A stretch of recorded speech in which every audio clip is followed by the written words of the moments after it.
Mis estimados hermanos en la fe de nuestro Señor y Salvador Jesucristo, bienvenidos en esta tarde, en este anochecer, nuevamente a una reflexión a partir de la carta del apóstol Pablo a los Filipenses, el capítulo 2, los versículos 12 hasta el 18. Filipenses 2, 12 al 18. Me permito leer el texto y dice así: Por tanto, amados míos, como siempre habéis obedecido, no como en mi presencia solamente, sino mucho más ahora en mi ausencia, ocupaos en vuestra salvación con temor y temblor, porque Dios es el que en vosotros produce así el querer como el hacer por su buena voluntad. Haced todo sin murmuraciones y contiendas, para que seáis irreprensibles y sencillos, hijos de Dios sin mancha, en medio de una generación maligna y perversa, en medio de la cual resplandecéis como luminares en el mundo. Ácidos de la palabra de vida, para que en el día de Cristo yo pueda gloriarme de que no he recorrido en vano, ni en vano he trabajado. Y aunque sea derramado en libación sobre el sacrificio y servicio de vuestra fe, me gozo y regocijo con todos vosotros, y asimismo gozaos y regocijaos también conmigo. Oremos. Amado Dios, muchas gracias por esta tarde, por permitirnos vivir este día y llegar hasta la noche con vida. Gracias, Señor. No queremos irnos a dormir antes de haber escuchado tu voz. Háblanos, Señor, de manera que te escuchemos y prepara nuestro corazón para hacerlo. Por Cristo Jesús. Amén. La carta a Filipenses, también escrita desde la prisión, cuando Pablo estaba prisionero, y escribe la carta y la envía a través de uno de sus colaboradores, Timoteo, quien llevaría la carta del lugar donde estaba Pablo preso hasta la iglesia de Filipos. Y él le pide a la iglesia que sean los mismos en la ausencia de Pablo y en la presencia de Pablo. Dice: ocupaos de vuestra salvación con temor y temblor. Claro que todos los días el cristiano debe ocuparse de su salvación, no en el sentido de ganarla, porque la salvación es de Dios y es dada, no por mérito ni por obra humana, sino por obra de Cristo. El siguiente versículo, porque pareciera que nos está diciendo eso, ¿no? Y eso sería una contradicción, porque pues la salvación no se puede ir ganando, esa es un regalo de Dios. Pero el versículo 13 nos ayuda a entender lo que está diciendo: porque Dios es el que en vosotros produce así el querer como el hacer por su buena voluntad. O sea, Pablo lo que está diciendo es: Dios ha puesto en ustedes el querer y el hacer. Ocúpense del querer y el hacer que Dios les pone. Y luego él va a explicar qué es exactamente lo que está diciendo. Haced todo sin murmuraciones y contiendas. Muchas veces en las iglesias, desafortunadamente, dentro del ámbito de la iglesia, hay unas discusiones, envidias. Hay hermanos que se miran unos a otros con envidia, con odio. Y eso, pues, por supuesto, deja ver que la iglesia y que no hay algo en el corazón mal. Porque el cristiano está llamado a perdonar, a pedir perdón y a ofrecer el perdón. Porque un cristiano, cuando alguien le ofende y no le pide perdón, debe ofrecerle el perdón. Esa es la actitud cristiana. Si usted lee al Señor Jesucristo, Él dice que si tu hermano peca contra ti, ve tú y búscalo. En el mundo le dicen a uno: si usted me ofendió, usted viene a pedirme disculpas, y si no, yo no. En la vida cristiana usted va y le ofrece el perdón, inclusive le pide las disculpas a quien lo ofendió. Así es, porque Dios nos vino a buscar y a perdonarnos, y nosotros fuimos los que lo ofendimos, no fue Él. Y dice: hagan todo sin murmuraciones y contiendas. En la iglesia, en la vida de una persona, un cristiano no debe tener murmuraciones en su vida. Ya el apóstol Pablo nos ha enseñado que no debe haber en la vida del cristiano amargura, ni contienda, ni maledicencia. Y dice: quítese toda amargura de vuestra vida. Y es algo que no solamente ofende a Dios, sino que cuando hay amargura dañamos la vida, dañamos nuestro corazón, porque vivimos amargados todos los días, no tenemos paz, vivimos en el puro infierno.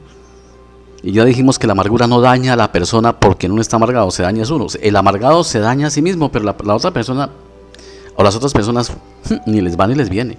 Que yo estoy amargado porque fulano me ofendió. Y fulano lo ofendió y se lo hizo fue. Y como dicen, está por allá que se muere la risa y usted amargado dañándose el día. No, Ahora, no murmuren, y contiendas son peleas. Desafortunadamente muchas veces los cristianos peleamos más que los impíos.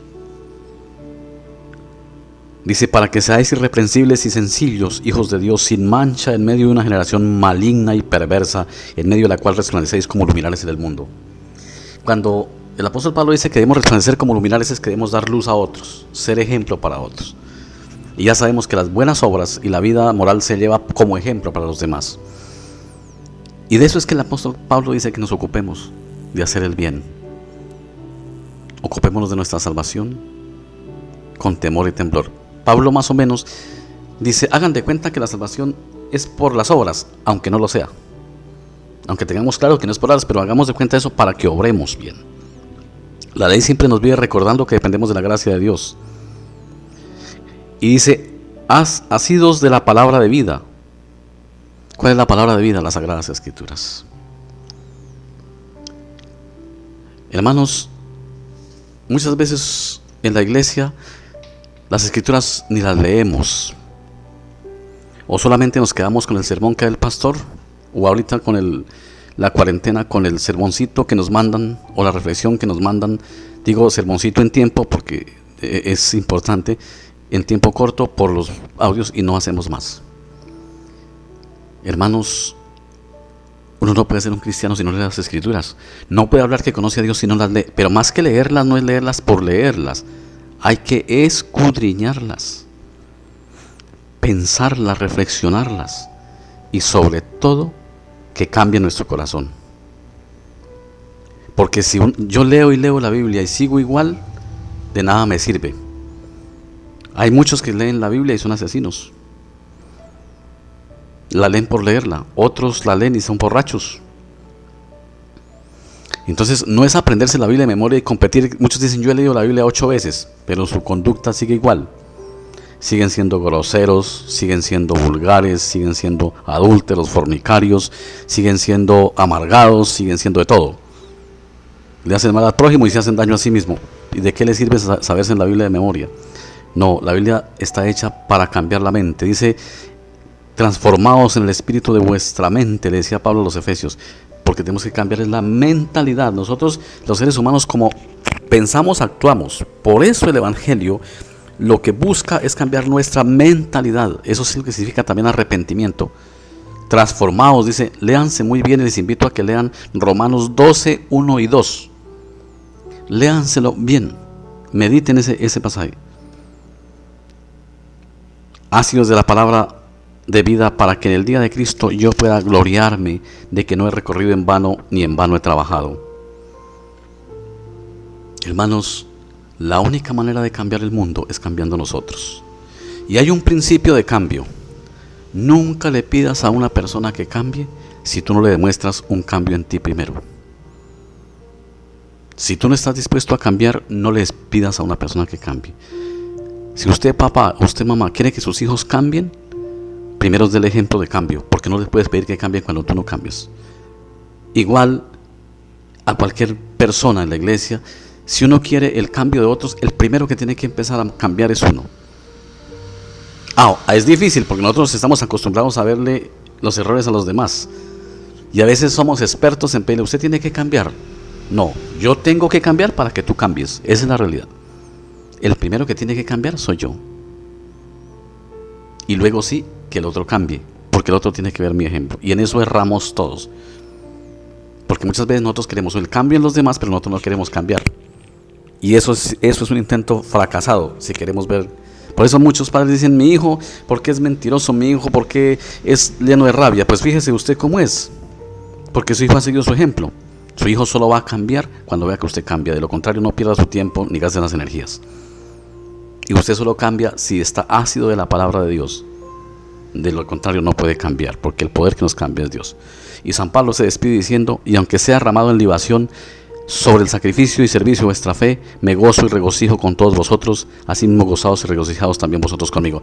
Estas cartas suenan a despedida porque efectivamente Pablo se estaba despidiendo. Pablo sabía que le quedaba poco tiempo de vida. Él estaba preso. Y sabía, estas cartas las escribe ya despidiéndose de las iglesias en las que él trabajó y las que lo conocieron personalmente y otras que no lo conocieron personalmente. porque él sabía que tarde que temprano lo iban a matar. Estaba ya preso y él ya no saldría de la prisión. Él fue a Roma. En Roma le dieron 2 años de libertad condicional. Predicó ahí, pero él estaba bajo prisión. Él sabía su sentencia. Después se despide de Timoteo. Ustedes conocen la despedida que hay en Timoteo. Entonces, hermanos, la única manera de que este mundo cambie es permitir que Dios nos cambie a nosotros. Y una cosa, es un error cuando uno dice, yo espero un cambio y no hace nada por cambiar. Los cambios a la vida no llegan de la noche a la mañana, eso también tenemos que saberlo. Pero tampoco llegan si no ponemos de nuestra parte con la ayuda de Dios para cambiar. El cambio de tu vida no va a llegar de la noche a la mañana. Y el cambio de tu vida va a costar lágrimas. Porque depende del cambio que Dios tenga que hacer en su vida, en la vida y en la mía, va a costar lágrimas. Y no es de la noche a la mañana. Pero tienes tú que pedirle a Dios y disponerte para el cambio. Y estar dispuesto a lo que sea para cambiar. Y tienes que saber que cuando tú intentes cambiar con la ayuda de Dios, el diablo no va a querer que tú cambies. Y va a empezar una batalla sin cuartel y violenta. Porque el enemigo no va a querer que... Porque el enemigo, tú le sirves al enemigo así como estás. Que si tu carácter es fuerte, que si tú piensas cosas absurdas y haces cosas absurdas, cosas pecaminosas, así es que le sirves al diablo. ¿Y cómo va a querer el diablo que tú cambies? Empieza la batalla. No es tan fácil, pero es necesario. Entonces, hermanos, por eso la fe es una lucha, es una batalla. Por eso Pablo decía, he peleado la batalla de la fe. Entonces, hermanitos, que seamos luminares en el mundo, hoy más que nunca, con la ayuda de Dios, desde luego, porque sin Él no podemos hacer nada. Vamos a orar. Padre, te damos gracias por tu misericordia, te damos gracias por tu amor y fidelidad, Padre. Mi Padre, ayúdanos a ser ejemplo para otros, pero primero que cambiemos nosotros, que no pretendamos que otro cambie, sino queremos cambiar nosotros. Primero mirarnos nuestros errores, porque como dice tu palabra, ¿cómo podemos ver el error de otros si no nos sacamos la viga que en nuestro propio ojo para ver la pajita que en el ojo del hermano? Ayúdanos a hacer primero mirarnos a nosotros mismos, porque somos expertos en ver los errores de los demás, pero nos cuesta vernos a nosotros mismos el error, y el cambio tiene que empezar por nosotros. Padre, transforma nuestro entendimiento, renueva el espíritu en nuestra mente, oh Dios, para que conozcamos tu voluntad agradable y perfecta. Padre, en esta noche nos encomendamos en tus manos y pedimos que tú nos guíes y nos guardes y nos protejas del mal, y acompaña nuestro sueño. Por los méritos de Cristo Jesús. Amén.